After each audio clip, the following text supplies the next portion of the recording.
Sydney just told me before we started that she thinks Algot, the butler, is a Nisse. Yeah, after the last episode, we were chatting because I love Nisse as I feel like that was our intro to Vaesen. Like that was the first one that Ellie ever explained to us because they're kind of the easiest to understand. It's like I think the British version is a brownie. No, I think that's like what the British one is, but they're very still around. Like in Iceland, you still sort of make like there's like a celebration for them still, and then in Sweden you make little Nisse doors as a thing. Like you like. I love that.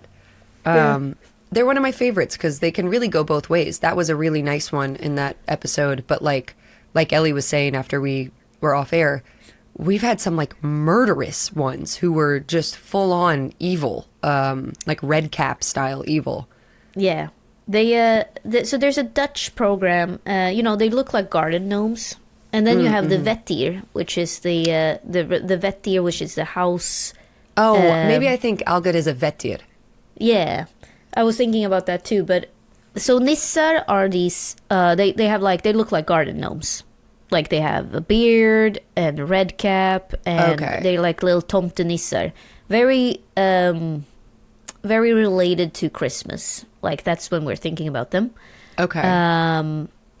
They work on farms. Like they will like braid horses' tails. They will do all these cute things, but you have to give them like some porridge and some cookies and milk. Like they're very related to Santa Claus. Like that's our little Santa's elves are actually tomtenissar, so they help Santa getting prepared for everything. Okay, so that's sort of the tomtenisse. The Vettir, and this is new. This I did not know this until I read Vaesen. And so I don't know if it's just an interpretation from the people who wrote the game. Vettir are these little creatures that look like frogs that helps out. They live in the house of people in like the cities. So they're like housemaids, but in the cities. So it would make more sense that Algot was a Vettir, but like a large, big human one. And they were like Horn and I don't remember his wife's name, but they were like in Lost Mountain Saga season 1. He was talking like this entire. Yes. He was. See, you made them Danish. That's why I'm so confused. Yes. So he. But the thing is, Vettir. The first time I heard about a Vettir was in Lord of the Rings. I thought Vettir was like an offshoot of a orc. Like Vettar is how they translated some of the orcs, like the trolls, the goblins. Oh yeah, like a Vettir I thought was more like a goblin. And this is the thing with Vaesen is that it's so, nobody knows because there's not like an encyclopedia for these things. They're like, oh, this is how it definitely is. Right, and you're literally going off of like oral traditions and like written. Exactly. Yeah. And it gets even murkier when, so much of it is like international, like so much of it is like, well, this is the exact same thing in England, or this is the exact same thing in Poland. But then you find out that, no, it's actually the completely different things. They just are very, very similar. Like the woodwife, for example, in Greek mythology, there's 1 million tree nymphs or dryads that are exactly like that too. Like they turn into trees and they lure men into the forest.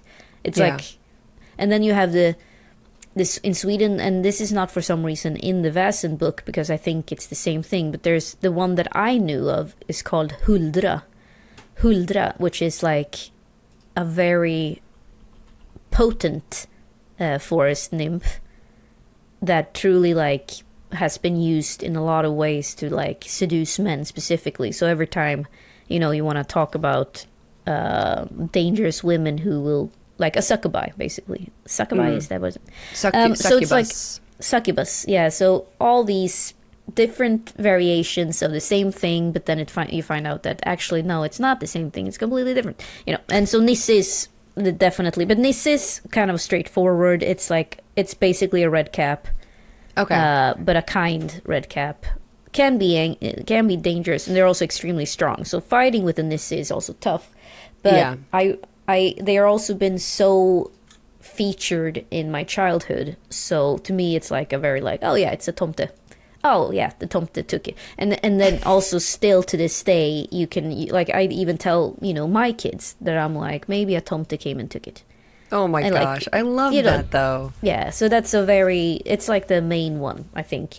The neck, the woodwife, all that stuff is more like old folklore that people have heard of but not necessarily believe in. But Yeah. the Nisse and the tomte is still very... Nisser. And how is Nisser spelled? N-S-S-I-R? N-E-S-S-I-R? That's the plural. One Nisse, two Nissar. Of course. And I Super won't repeat easy. it because I don't even need to. I'm not going to say it right anyway. So no need. I love the way you speak Swedish. Tack så Is mycket. it like your child? Is it like a toddler? No, it's like it truly isn't like anything I've ever heard. It's Not even like it's- an American trying to speak yeah, Swedish. no, because American trying to speak Swedish, like if I did an American accent in Swedish, I would jag pratar så här, like that's how they would, like their Haveric or R's are very Har. strong in R.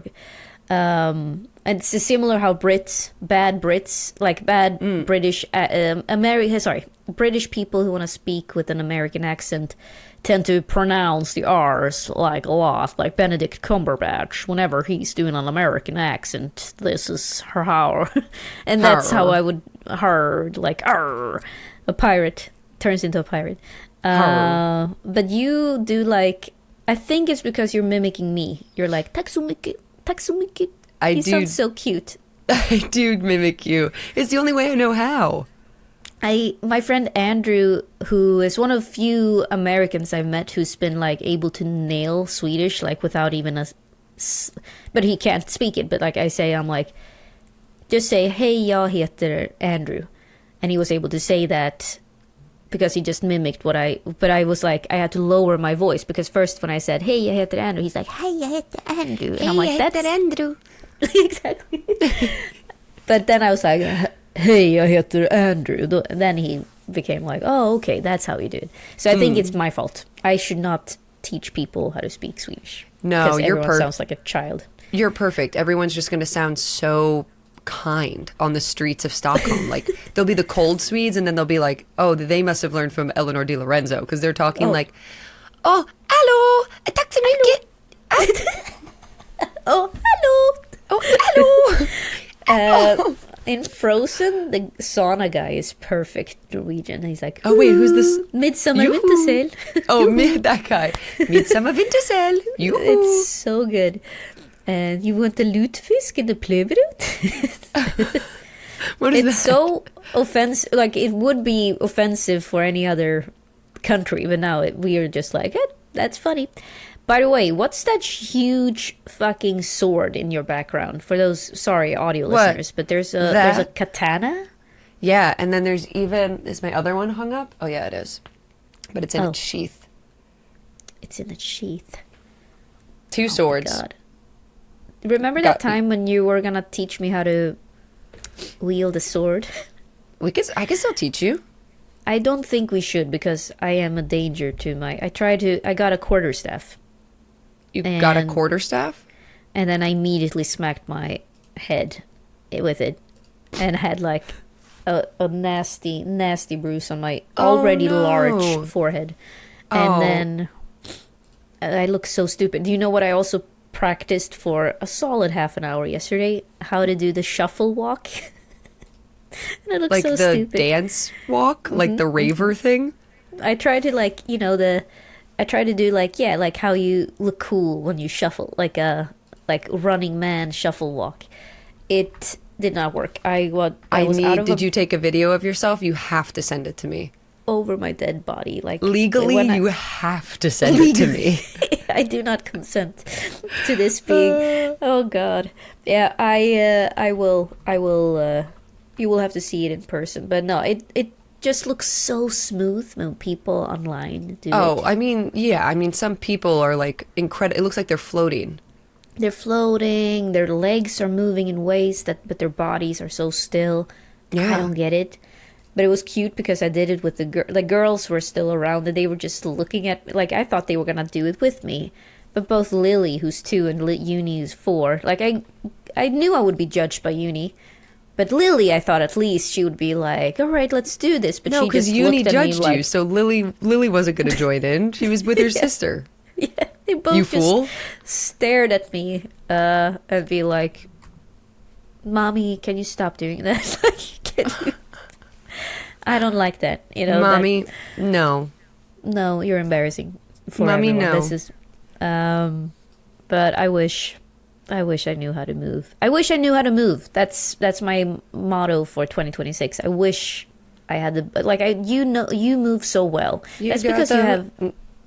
That's like every time you're wearing you're wearing revealing clothing, you have like muscles. I was about to say, watch what you say. Watch what you say. But Ellie, I mean, the amount of videos I have on my phone of me like doing a dance or like practicing, dancing, singing, playing guitar, literally anything. Yeah. That will never see the light of day because they are so horribly embarrassing and not good. So like keep doing it. Keep shuffling. You're going to get to a point where you're going to be good. Yeah. Practice does make perfect, apparently. That's I think unfortunately.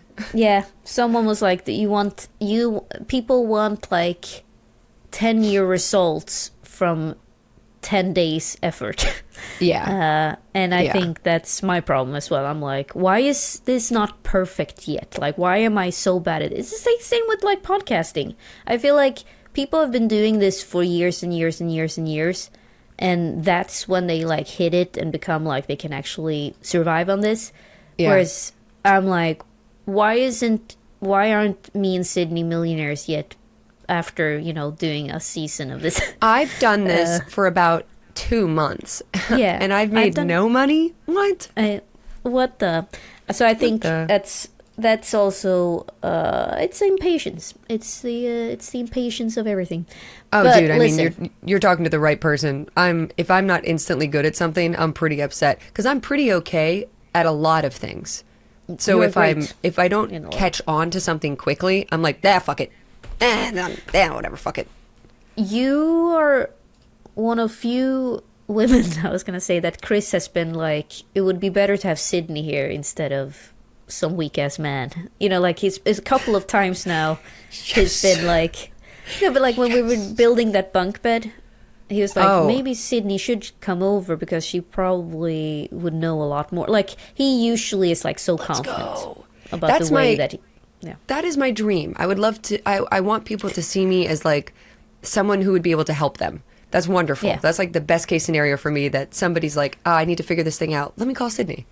Especially from arrogant ass Chris, who believes he's always the best at everything, even things that he. For a fact, I would come over there and start, and Chris would be down my neck behind me, watching the whole time, asking, Yep. Are you sure? Are you sure that we shouldn't do this? Are you going to? I love him. I love him. He's a nightmare.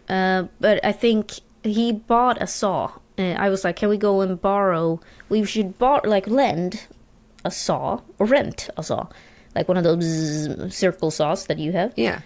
And he came home with a manual fucking wood saw, like a forest saw, and so that's how we cut the legs. Did you? And it took forever. Yeah, we did. We did cut the legs, and now the bunk bed is done. Yay! I mean, I'm so happy it's done, but I'm sorry I wasn't home. I would have just Ubered up my saw. No. It took a week to build it, and Uni has slept in it 0 times because she's afraid of the bunk bed. And I'm like, great, cool. She's afraid of the bunk bed? Apparently there's monsters up there. And then... I'm going to get her a dream catcher. I'm going to get her a dream catcher. She'll get over it. Dreamcatcher, I was also thinking of putting up those stars, like those reflective stars. Yeah. I think that could be fun.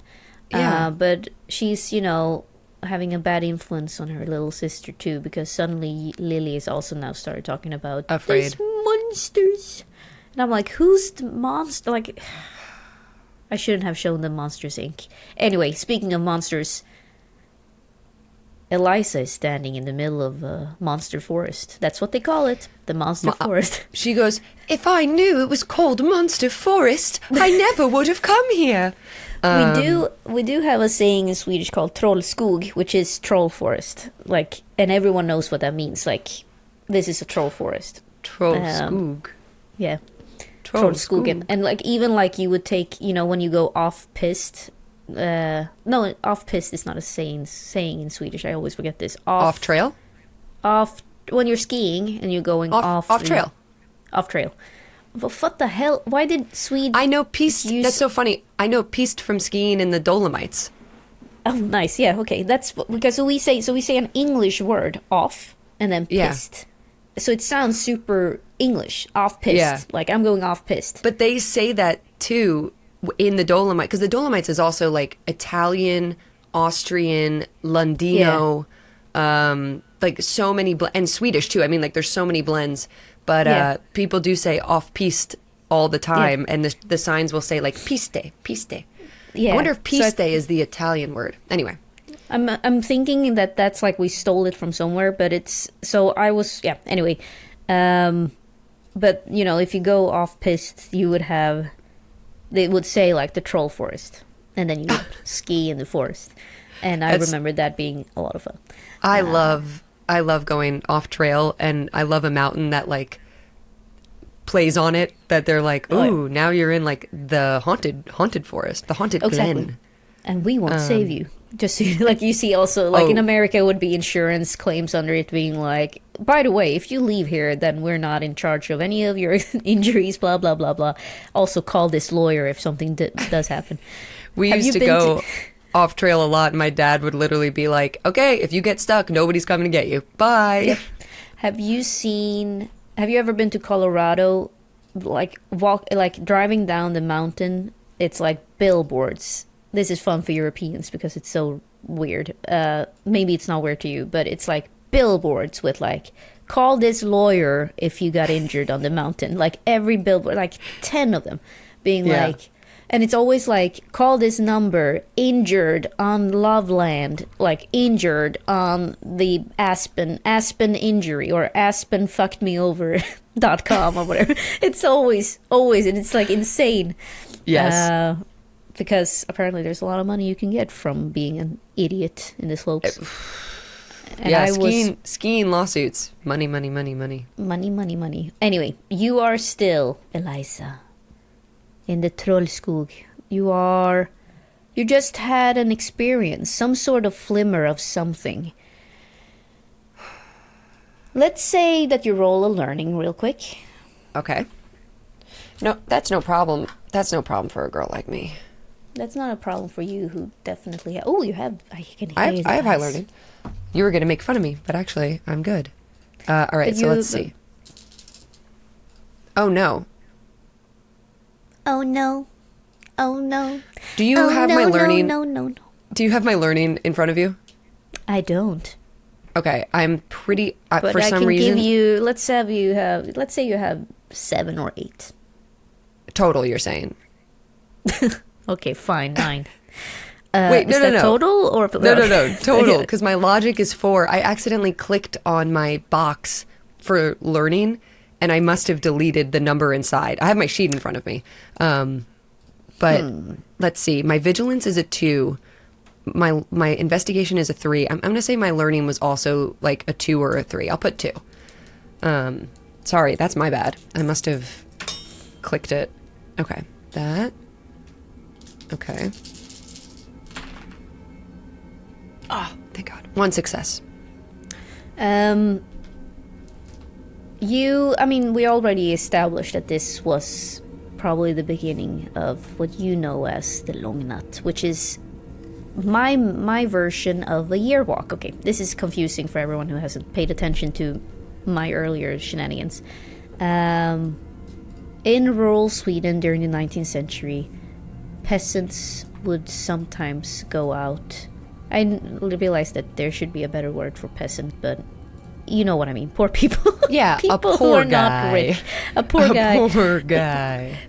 People not living in the cities in affluent lives. They would go out once per year to get premonitions about the future. For example, if there was going to be a good harvest, if they were going to get married, if things like that, if someone would die, or if someone would not die, and this was a very common tradition. So Eliza would know that this is what people do, but you had never, a part of you never realized that it was going to become this intense, Real, yeah. And that you would actually see. So you're not quite sure that this is what it is. This seems even more intense than what you could have ever imagined. Like the way Birch described it was more like you would have spirits visiting you, like Daphne. That's more like along the lines of what you thought was gonna happen.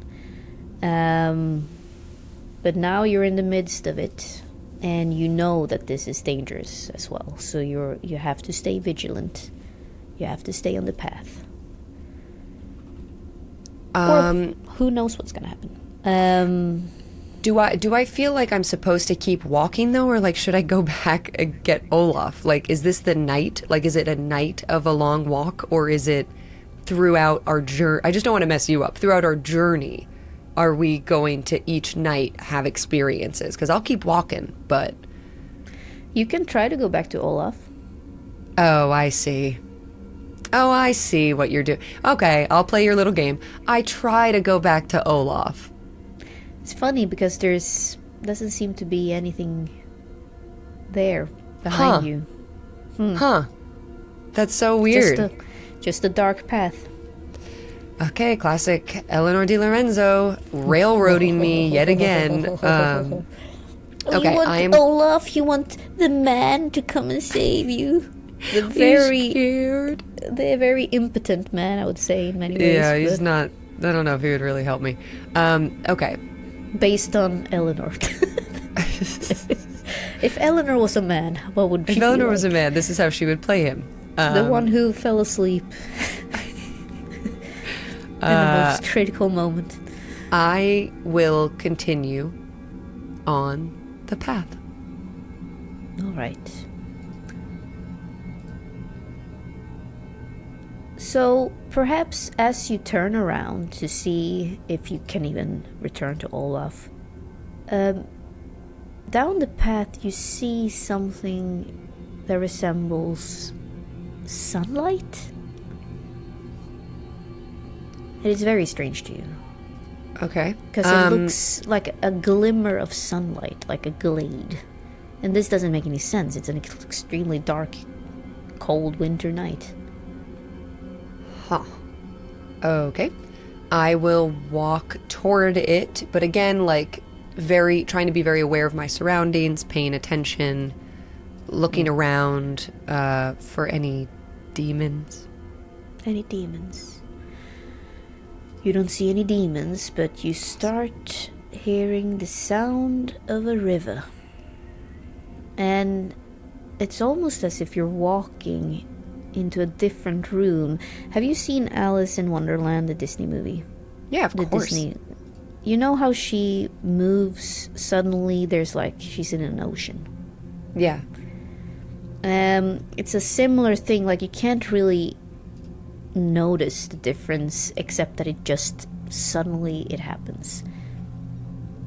And the environment is changing completely around you, but not in a swivelly way. It's just suddenly you're in a beautiful bright day in the same forest, and there's a river flowing next to the path. There's bird song. It's very lush. It's supposed to be warm, but you're still very, very cold. And yes, what do you do?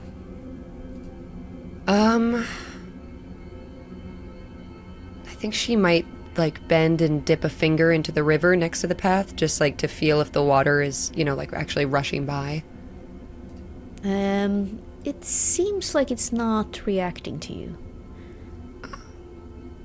Okay. And when you take your finger back up, you feel very cold, as if you've been touching snow. Okay, so another interaction where I can't interact with possibly like the people of it. Okay. She's gonna walk further down the path. Is there like, you said is there like a clearing? You said it's like a glen, but is there like a clearing? Yeah. Okay. Yeah, it's just a clearing, and it's very peaceful until you hear the sound of shouting from down the river. It sounds like a man who's shouting, who's calling for help. I'll speedily kind of run a little further. And then you see a man. He's dragging someone up from the river. Oh, God. And it's a woman. She seems like she's fallen into the river. She's covered in, she has this big white dress. And she seems unconscious, and so he's dragging her up, and he keeps calling for help. Help me, help, please. And then you can see that he starts to like opening her dress up to see if he can save her. And I think Eliza will. Yeah. Oh, go ahead. Sorry. No, you go ahead. No. Go ahead. No, but no. Eliza, I just wanted to have you included in this game and not Thanks. Eliza says, no. Eliza's going to yell out to, thinking again, this is a situation where she can't interact with the people, but maybe there's a Vasen. So she's going to say, help! Help! Is there someone nearby? There's a woman, she's drowned! So she's calling out, hoping that maybe there's a Vasen nearby. And if that makes sense. You're noticing on the ground that there are like roots moving in a very strange way towards them. Oh. Under your feet, they're like moving towards like veins, creeping closer and closer and closer. And you're noticing that the woman is pregnant as he's like getting her dresses out. And eventually she starts coughing. Oh. She's alive. Okay. But then you notice something even more unsettling. Okay. These are your parents. What? Eliza. You hear a voice. A muffled voice? Is it Olaf or is it something else? Eliza. She's gonna look down to be sure she's still on the path. And she is. And as you look down, the environment changes once again to a stone floor. You are now in your house in England. Aunt Christina is standing there. And the way that you're looking at Aunt Christina is as if you're lying down. It's a very morphed scene.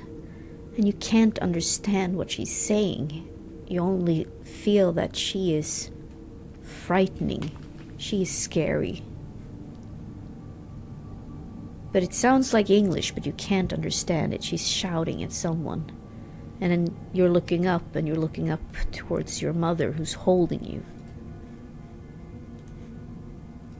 Who's holding me like I'm laying down? Yes. Okay. Am I a baby? It seems like it. I'm a baby. Oh. I'm gonna start crying. Yes.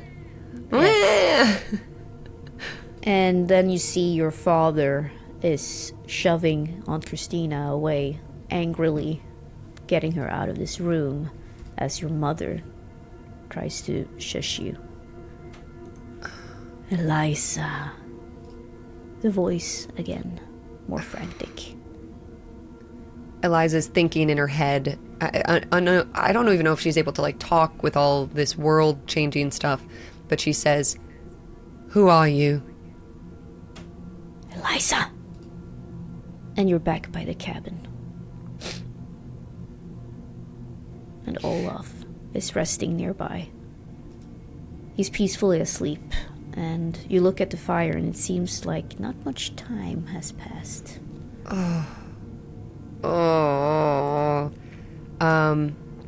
What the hell?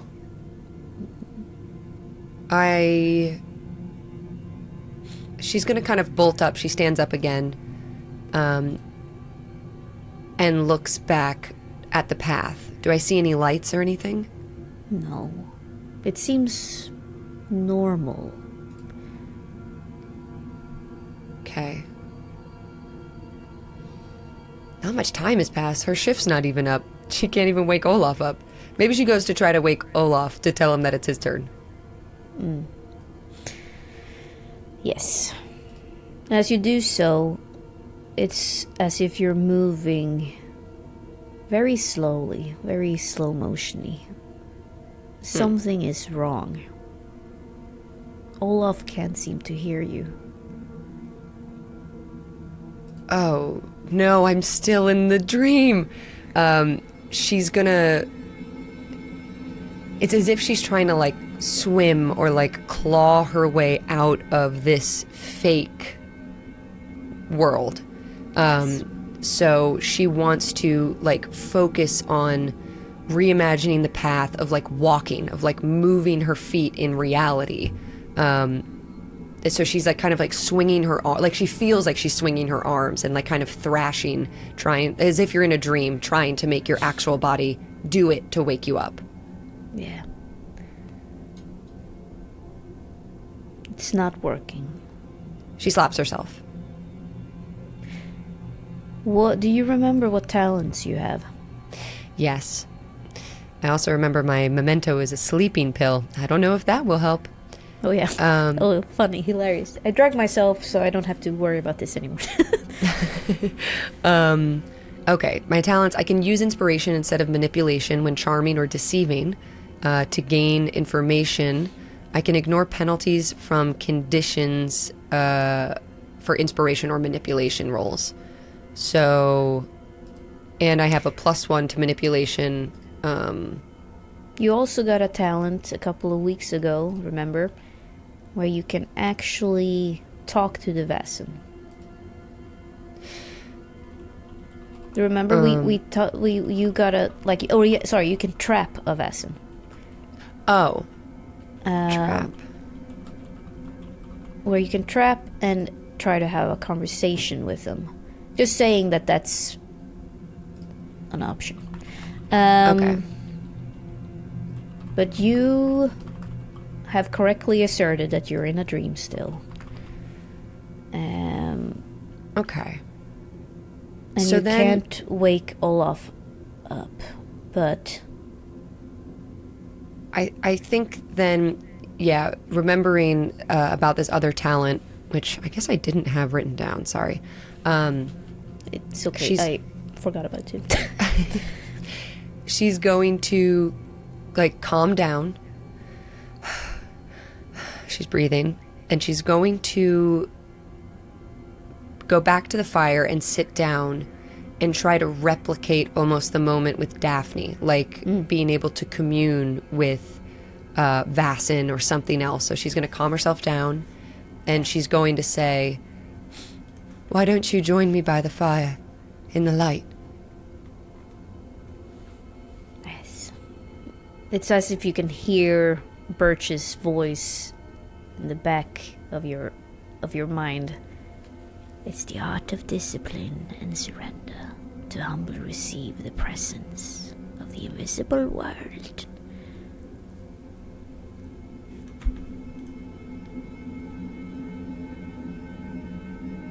And the most horrifying picture you've ever seen in your life surrounds you suddenly. Small little girls in nightgowns, their eyes plucked out, just staring at you.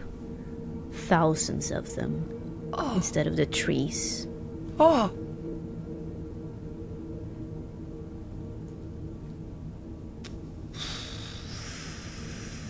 And there's a path that opens up to you towards a cave. Eliza, keeping her cool. She swallows and kind of like closes her eyes for a second and looks back up. Do all the little girls look the same? No, but they are roughly the same age. Okay, that's even worse. She's gonna look around at them, and she says out loud, a little louder, "Don't you want to warm yourself by the fire? We could talk out here." Eliza will then stand, get a lantern, and as she's getting the lantern, she's also going to get the silver cross, which she puts in her pocket, and she feels as if she's like adjusting herself. She feels for the iron nail and kind of like puts on her fur, and she walks over towards the path, and she says, "I will come to you so that we may parley." And she will start to slowly walk down the path past all of these eyeless children. And I want you to imagine as you're walking towards this cave in this sort of opened path that was not there a few moments ago, you hear these whispers among these young girls between them. And similar to, I know I reference Lord of the Rings a lot, but similar to, you know, when they're entering Lothlorien, and everyone's like talking to the Galadriel.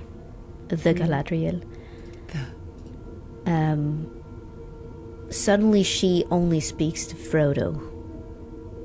You know, and it's extremely frightening because you can hear that voice in your head, like, "Welcome, Frodo Baggins, you who have seen the eye."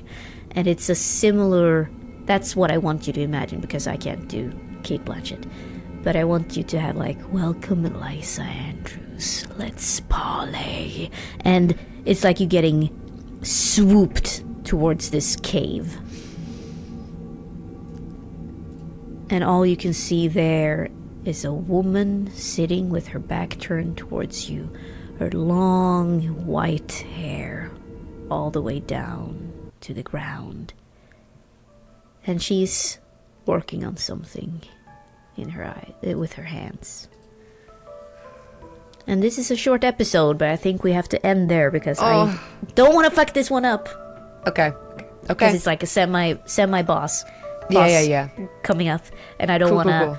I wanted to, and I also want to prepare you for something. Hey, can you for next time prepare?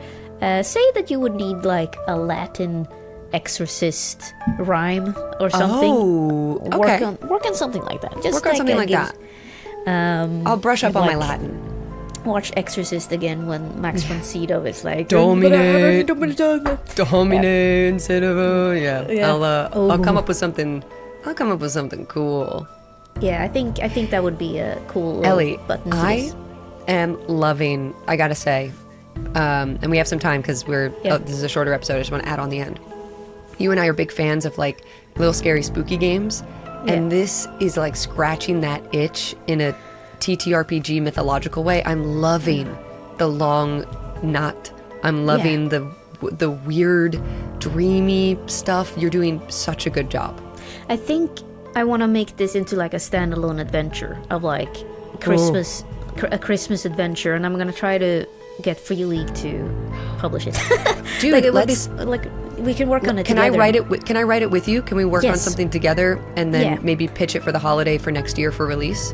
Yeah, and I think because I think like I want to have, have like a randomness to it. Yeah. I want oh my people God, to let be me able make to some like tables. Let me make Yeah, some tables. exactly, We can tables. roll on some tables. I love that shit. And I think we could have like randomness to it. I think it would be fun because it also is a great introduction to Vaesen of like you Yes. meet a bunch of these Vaesen out in the forest in different settings. People can change the settings based on the people that play, and then it could be random encounters. But then as I played this with a couple of our Patreons, they came up also with like there could be like an honorary system too of like how you Handle it. play exactly. There will be like the final judgment at the end. Oh, that's fun. Like a Red Dead something. style morality. I also Exactly. like, like if you have your characters, like you can add an extra thing of like, what is your darkest fear? Or like, what is a nightmare that you have? Or like, what is a nice dream that you have? Yeah. For each thing. Oh, what do you want for Christmas? Yeah, and I think my idea for every of these stages is that's what you got an iron nail from the Nisse and started off with that. It's like you will be handed gifts from every like a power item For doing good. Yeah, and obviously this is Man of River, so you wouldn't encounter the neck, but the neck would be an obvious encounter to meet in a forest like this, and he could, you play the violin with the neck, and you actually survived, and it could give like a nice inspo also for people who want to then delve more into folklore eventually and be like, oh, I know a little bit about these creatures now, instead of going completely blind and like, I have no idea what these things are. So I don't know. It's a lot of fun thing we can do with this. I love that. Also, like, holiday release, like a holiday sort of somewhat themed, but kind of wintry one. That's such a good idea. Just like a one shot or like a short adventure. I love that. And it's so easy to tap into wintry stuff right now. I mean, it's minus 17 degrees Celsius in Sweden. Oh, sorry, in New York right now. Yeah, let me look how cold it is. It came up a little bit when I woke up. It was like 5 degrees Fahrenheit, which was insane. Yeah. I was like, I can't get out of bed, actually. No. And we have to take these kids to school. Anyway, who cares? Yeah. I'm talking about like I literally we had thought such before... a good... before we got on, I was like, ooh, Ellie had to walk the kids to school today. I do not envy that.